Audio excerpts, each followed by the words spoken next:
हमने राजस्थान के हर क्षेत्र में पानी के लिए हमने काम किया और जिस तरह से आपको पता है कि ईआरसीपी की योजना काफ़ी लंबे समय से कांग्रेस ने उसको अटकाने का लटकाने का काम किया। हम इस बात को कह सकते हैं कि देश के यशस्वी प्रधानमंत्री नरेंद्र मोदी जी के नेतृत्व में हम उस बड़ी योजना को एम करके उसको हम लेकर के आए और वो इतनी बड़ी योजना है कि राजस्थान के लगभग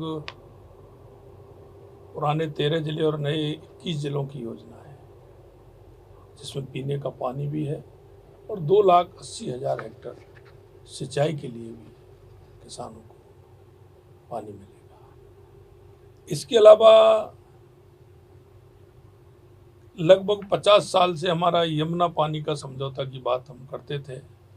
कांग्रेस सरकार हमेशा झूठे वायदे करती थी, लेकिन उस यमुना समझौते का काम भी हमारा पूरा हुआ और हरियाणा सरकार से और केंद्र सरकार के बीच में हमारा ये एम हुआ और उसका भी हमने पानी के लिए काम किया। यही नहीं, राजस्थान के हमारे माही डैम हो, देवास योजना हो, नर्मदा योजना हो, चाहे हमारे इंदिरा गांधी नहर हो, उसको पंजाब के अंदर पक्का कराने वाली बात हो, और पौंग डैम से पानी आने की बात हो, उस पर भी हमने बात की है। तो हम कह सकते हैं कि राजस्थान में सबसे ज़्यादा आवश्यकता पानी की है और अभी भी हम इस बजट में हमने ईआरसीपी से लेकर के और यमुना जल से लेकर के और जेजेएम के अंदर भी हमने ये प्रावधान रखा है कि हम राजस्थान की जनता को पूर्ण रूप से स्वच्छ पानी मिले, अच्छा पानी मिले, ये हमारी प्राथमिकता है इसमें। मुख्यमंत्री जी, चुनाव में आप जब आए थे तो घोषणा पत्र आपने जारी करा था, जनता से वादे किए थे। आज हम देख रहे हैं कि 6 महीने से कुछ थोड़ा समय अधिक हुआ है, 45% जो वादे थे, जो घोषणाएं थी आपके संकल्प पत्र की, वो पूरी कर दी है। मतलब 6 महीने के कम समय में 45% घोषणाएं पूरी कर दी। तो ये मान के चले जाए कि अब जो बची हुई घोषणा है वो भी आप जल्द पूरी कर देंगे और जो और नए वादे आप कर रहे हैं तमाम करेंगे, क्योंकि जिस स्पीड से तमाम घोषणाएं पूरी सरकार कर रही है, फोकस संकल्प पत्र पे है, उन वादों पर है जो आपने जनता से किए थे। देखिए, ये राजनीतिक पार्टियों का और राजनेताओं का, इन्होंने 70 साल में जो जिस पार्टी ने राज किया है, उसने एक जनता को इस तरह का अविश्वास देने का काम किया है कि वो हमेशा आते हैं, गरीबी हटाओ का नारा देते हैं, जनता को योजनाओं की बात करते हैं और फिर ढाक के 3 पात होते हैं। 2014 के बाद देश के यशस्वी प्रधानमंत्री नरेंद्र मोदी जी ने उन राजनीतिक दलों को और राजनीतिक नेताओं को बदलने का काम किया है। आपने देखा होगा, देश के यशस्वी प्रधानमंत्री जी ने जिस योजना की आधारशिला रखी है, उद्घाटन भी उन्होंने किया है और हमने जनता के बीच में हमारे संकल्प पत्र में वायदा किया था कि जो हम जनता के बीच में वायदा कर रहे हैं उनको हम पूरा करेंगे। निश्चित रूप से 6 महीने में हमने 45% वादों को पूरा किया है और उसका कारण ये है कि हम जनता के बीच में गए हैं। निश्चित रूप से उस संकल्प पत्र को हम पूरा करेंगे और हमने एक एक योजना करके हमने पूरा किया है। आज का भी बजट जो हमारा है, जो हमने आज बजट दिया है, उसमें भी हमने उन संकल्प पत्रों को दोहराते हुए और उस संकल्प पत्र के माध्यम से हमने जनता को जो वायदा किया उसे पूरा करने का रोड मैप हमने बनाया। राजस्थान की बात की जाए तो मुख्यमंत्री जी, पेयजल एक बड़ी समस्या राजस्थान में रहा है, मरु प्रदेश है। आपके आने के बाद ईआरसीपी योजना पे कुछ काम शुरू हुआ, यमुना जल समझौते पर बात शुरू हुई। तो सरकार का विजन क्या है? क्योंकि ईआरसीपी को लेकर जितनी राजनीति पिछली बार हुई, पिछले चुनावों के दौरान, उसके बाद आपकी सरकार ने आकर इस पे काम शुरू करा। अब सरकार का विजन इन दोनों योजनाओं को लेकर, क्योंकि पेयजल एक बड़ी समस्या है जिसका समाधान आपकी सरकार के माध्यम से करना बेहद जरूरी है। देखिए, मैं कहना चाहता हूँ, किसी भी राज्य की उन्नति के लिए, विकास के लिए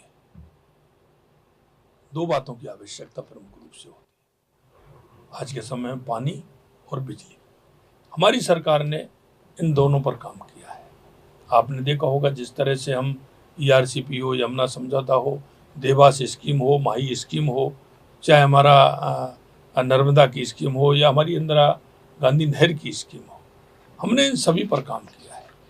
हमने इन सभी पर काम करते हुए किस तरह से हमारे किसान को पानी मिले, उद्योग के लिए पानी मिले, जेजेएम के माध्यम से हर घर नल से जल किस तरह से मिल सकता है। आपने देखा होगा हमारी केंद्र की बहुत बड़ी योजना, हर घर को नल से जल, और जिस तरह का कांग्रेस ने उसमें काम नहीं किया, काम किया तो उन्होंने उसमें भ्रष्टाचार किया।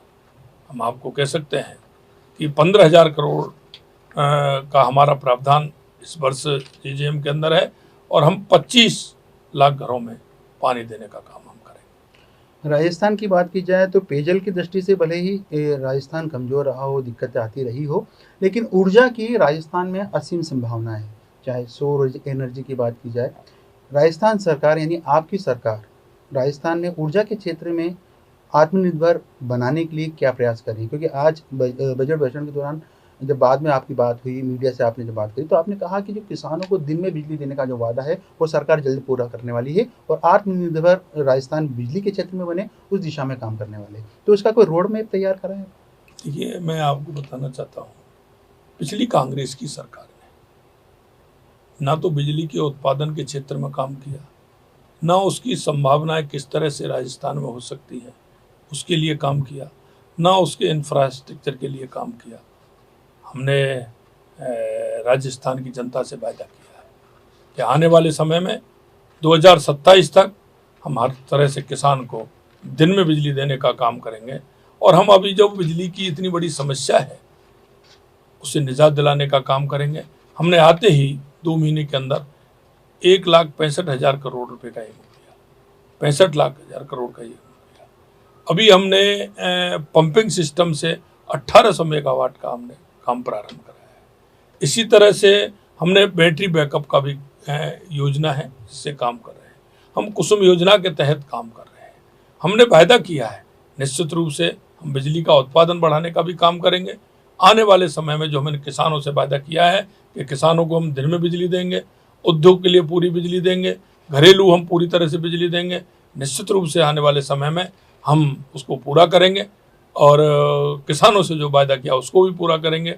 उद्योग के क्षेत्र में है, हम बिजली के अंदर आत्मनिर्भर राजस्थान होगा, ये हम आपको विश्वास दिलाते हैं। आदिशक्ति नारी है राजस्थान में। यदि नारियों की बात की जाए, नारियों के सशक्तिकरण के लिए आपकी सरकार क्या खास प्रयास करी? क्योंकि आज के बजट में काफ़ी कुछ सौगातें नारी शक्ति को बल देने के लिए भी की गई है। देखो, मैं बताना चाहता हूँ आपको कि जिस तरह से देश के यशस्वी प्रधानमंत्री नरेंद्र मोदी जी ने लखपति दीदी की योजना जो आई है, निश्चित रूप से महिलाओं को सशक्त करने के लिए है। हमने 5 लाख से बढ़ा करके 15,40,000 महिलाओं को लखपति दीदी बनाने का लक्ष्य लिया है। आपने देखा होगा हमारी आंगनबाड़ी की बहनें, हमारी जो कार्यकर्ता हैं, आंगनबाड़ी की आशा सहयोगिनी, उनका मानदेय बढ़ाने का काम भी हमारी सरकार ने किया है। और आपने देखा होगा कि हमने नारी सम्मान के लिए, नारी को सुरक्षा मिले, इसके लिए हमने हर जिले में एक महिला थाना स्वीकृत करने का भी काम किया है।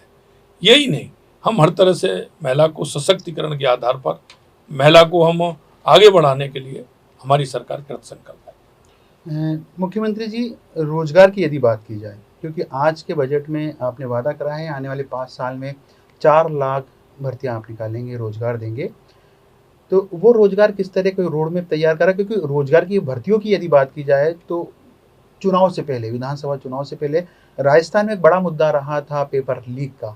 हालांकि आपकी सरकार आने के बाद उस पर तुरंत कार्रवाई भी हुई है, कई लोगों को आपने सलाखों के पीछे करा है, लेकिन युवाओं के सपने, क्योंकि जो वादा किया है कि हम 4 लाख रोजगार देंगे, वो पूरा करने के लिए कोई रोड मैप? देखो, मैं बताना चाहता हूँ, हमने युवाओं से वादा किया, क्योंकि युवाओं को हमने जिस तरह से पिछली कांग्रेस सरकार में देखा था, उन किसान के, गरीब के बच्चे की हालत जो हो रही थी, पेपर देने आते थे, 19 में से 17 पेपर लीक हुए। युवा खून के आंसू रोता था, युवा तड़पता था, घर से पैसा लेके आता था, माता पिता किस तरह से उसको पढ़ाने का काम करते थे, लेकिन उनकी कोई सुनता नहीं था।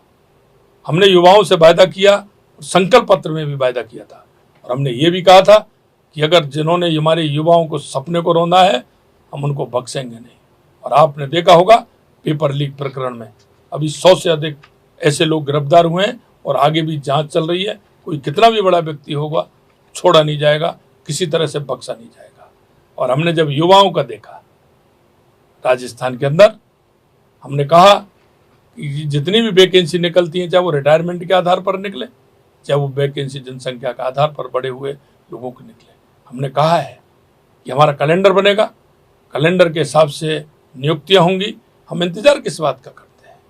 आने वाले समय में 1 साल के अंदर, 1.5 साल के अंदर हमें पता है कितनी हमारी वैकेंसी, कितने हमारे रिटायरमेंट होने वाले हैं।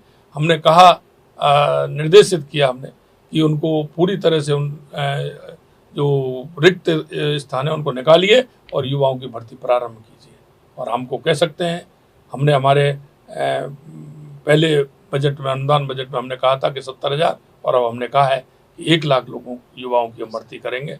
निश्चित रूप से हम करेंगे और आने वाले समय में रोड मैप बना करके युवाओं को, हम जो सपने हैं उनको आगे बढ़ाने का काम करेंगे। हमारे युवा आगे होगा, राजस्थान हमारा खुशहाल होगा। किसी भी तरह से युवाओं को आगे बढ़ाने का काम हमारी सरकार करेगी। मुख्यमंत्री जी, क्योंकि बजट में कई घोषणाएं आपने की है और आज का जो बजट था उसके बाद ऐसा जो 5 साल का विजन है भजनलाल शर्मा सरकार का, मतलब आपकी सरकार का, वो उसमें साफ तौर पे दिख रहा है। बात करूं मैं विधानसभा चुनाव से पहले की स्थिति में, जिस हालात में आपकी सरकार को राजस्थान मिला, आर्थिक हालात की बात कर रहा हूं मैं, क्योंकि इसके पहले आप जब विपक्ष में थे तो ये लगातार आरोप लगते रहे कांग्रेस सरकार पे, तत्कालीन जो कांग्रेस सरकार थी, कि रेवड़ियां बांटने का काम योजनाओं के जरिए किया। काफ़ी जो कर्जा था उस दौरान बढ़ा भी। अब चूंकि उसी हालत में आपको सरकार मिली है, राजस्थान मिला है, तो किस तरह जो विजन आप लेकर चल रहे हैं 5 साल का आपकी सरकार का, बिना कोष के, क्योंकि कोष का कहाँ से इंतजाम होगा, वो तमाम तैयारियां कैसे होगी, उसको लेकर क्या तैयारी है? देखिए, मैं आपको बताना चाहता हूँ, दृढ़ इच्छा शक्ति हो, काम करने का हौसला हो। और मैंने पहले भी कहा है, ये डबल इंजन की सरकार है और ये डबल इंजन की सरकार जो कहती है वो करती है और करती है वो ही कहती है। मैं आपको कह सकता हूँ इस बात के लिए कि जिस तरह से वित्त प्रबंधन पूर्व सरकार ने जिस तरह से पूरी तरह से आप कह सकते हैं दिवालियापन कर दिया, और उन्होंने जिस तरह से चुनाव आते आते काम किया, हम कह सकते हैं कि उन्होंने हमारे राजस्थान को एक इस तरह की स्थिति में पहुंचा दिया था। लेकिन आप 6 महीने का देखिए, 6 महीने का उनका प्रबंधन देखिए और हमारा प्रबंधन देखिए। इन 6 महीनों में भी हमने ग्रोथ किया है और हम कह सकते हैं हमारी ये डबल इंजन की सरकार आगे आने वाले समय में हम जो हमने वायदे किए हैं उनको भी पूरा करेंगे, युवाओं को रोजगार भी देंगे और प्रदेश के इंफ्रास्ट्रक्चर को भी बढ़ाएंगे और आने वाले समय में उद्योग क्षेत्र में भी काम करेंगे और हेल्थ से लेकर के, शिक्षा से लेकर के हर क्षेत्र में हमारी सरकार काम करेगी। नारी की सशक्तिकरण की बात हुई, युवाओं को रोजगार देने की बात हुई, बात करें किसानों की, कृषक कल्याण के लिए आपकी सरकार क्या कदम उठा रही है? क्योंकि आज के बजट में काफ़ी कुछ घोषणाएं भी करी हैं। किसान एक बड़ा वर्ग है, आप खुद किसानी कर चुके हैं जहाँ तक मुझको जानकारी है, तो ऐसे में किसानों की खुशहाली के लिए क्या आप तैयारी कर रहे हैं? किस तरह उनको राहत मिल सके, किस तरह वो आगे बढ़ पाए, क्या तैयारी है सर? देखिए, मैं कहना चाहता हूँ आपको, किसान समृद्ध है जी, तो प्रदेश समृद्ध है।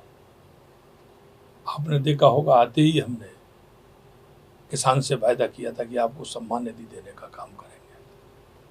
हमने पहली किस्त किसान सम्मान की, 65 लाख किसानों को 650 करोड़ रुपए की जारी की है। 2300 करोड़ रुपए का सहकारिता के माध्यम से ऋण वितरण करने का काम हमारी सरकार ने किया है। गेहूं पर MSP बढ़ाने का काम हमारी सरकार ने किया है। यही नहीं, हम कुसुम योजना के माध्यम से किसानों को बिजली कनेक्शन देने का भी काम कर रहे हैं। यही नहीं, मैं आपको कहना चाहता हूं, हमारा किसान समृद्ध हो, सुखी हो और हमारा किसान एग्रीकल्चर के क्षेत्र में ग्रोथ किस तरह से कर सकता है, उस तरह की योजनाएं बना करके हम उनको आधुनिक खेती किस तरह से करते हैं, उसके लिए हमने किसान को प्रेरित किया है। यही नहीं, किसान के साथ साथ पशुधन, जो एक किसान के लिए एक बहुत बड़ा सहारा होता है, हमने उस क्षेत्र में भी काम किया है। हमने किसान को गोपालक कल्याण योजना के लिए 1 लाख रुपए का गोपालक क्रेडिट कार्ड बनाने का काम किया है, वो भी हम किसान को बनाएंगे। किसान अगर खेती गोपालक गोवर्धन के नाम से अगर वो खेती करेगा तो हमने 10,000 रुपये का अनुदान उसमें भी देने का काम किया है। विभिन्न योजनाएं हमने किसानों की, जिससे किसान का एक सहारा बनते हुए किसान हमारा मजबूत हो, किसान हमारा विकसित हो, किसान को सारी सुविधाएं देने का काम हमारी सरकार ने किया है, आगे भी करेंगे। एक सवाल था मेरा मुख्यमंत्री जी, केंद्र में राजस्थान की स्थिति बहुत मजबूत है, 4 केंद्रीय मंत्री यहाँ से आते हैं। आप भी लगातार पिछले दिनों दिल्ली गए थे, राजस्थान के लिए काफ़ी जो हक की चीज़ें हैं, योजनाएं हैं, वहाँ पर केंद्रीय मंत्रियों से मुलाकात करके लेकर आए। क्या आने वाले दिनों में, जो कि केंद्र से बजट भी आने वाला है, क्या उम्मीद करें? आप लगातार मंत्रियों के संपर्क में भी है, कई राजस्थान की योजनाएं लाने के लिए आप मिले भी, तो कुछ बड़ी सौगातें मिलने की उम्मीद है? देखिए, मैं आपसे कहना चाहता हूँ, मैंने पहले भी आपसे कहा, ये डबल इंजन की सरकार है। निश्चित रूप से हम कह सकते हैं हमारी इतनी बड़ी योजना है, उन योजनाओं को क्रियान्विति के लिए, राजस्थान के विकास के लिए, विकसित राजस्थान बनाने के लिए हमें विश्वास है कि हमारी केंद्र की सरकार पूर्ण रूप से जो हमारी अपेक्षा है, निश्चित रूप से हमारी केंद्र की सरकार उसको पूरा करेगी। और डबल इंजन की सरकार मिलके जो राजस्थान की जनता से जो हमने वायदे किए हैं, हम कह सकते हैं समयबद्ध तरीके से हम उनको पूरा करें। एक मेरा अंतिम सवाल है, राजस्थान की बात की जाए तो राजस्थान की जो प्रदेश है, उन प्रदेशों में आता है जो शांत प्रदेश कहलाता है। चाहे सांस्कृतिक दृष्टि से बात की जाए, काफ़ी ज़्यादा बाहुल्य है, सांस्कृतिक छटा बिखेरे हुए है। तो ऐसी स्थिति में राजस्थान के नाम आपका क्या संदेश रहेगा, किस तरह का संदेश रहेगा, ताकि जो शांति व्यवस्था अब तक चली आई है, शांत प्रदेश की जो छवि बनी रही है, वो आगे भी जारी रहे? देखो, ये बात आपने बिल्कुल सटीक कही कि राजस्थान हमारा शांत प्रिय देश है। हमारा राजस्थान,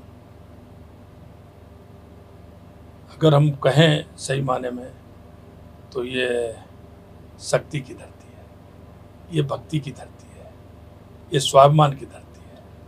और आपको पता है, जिससे इसमें महाराणा प्रताप, महाराजा सूरजमल, पृथ्वीराज चौहान, माँ पन्नाधाय, पद्मिनी, अमृता देवी, मीराबाई की धरती है। ये शांत प्रिय धरती है, लेकिन लोगों ने कुछ माहौल बिगाड़ने का काम किया। हम कह सकते हैं कि राजस्थान सूरवीरों की धरती है, शांत प्रिय धरती है। और हमने आते ही कहा था कि राजस्थान अशांति का अड्डा नहीं बनने देंगे। और आपने देखा है जिस तरह से हमारी सरकार ने जो काम किया है। मैं कहना चाहता हूँ, क्योंकि हमारी संस्कृति और हमारी विरासत, हमारी वो धरोहर, हमारे यहाँ के लोक देवता, उनकी स्मृति में जो हमने काम किया है, आगे ऐसा ही काम रहेगा। और आने वाले समय में ये हमारा राजस्थान विकसित राजस्थान होगा, मजबूत राजस्थान होगा, सुदृढ़ राजस्थान होगा।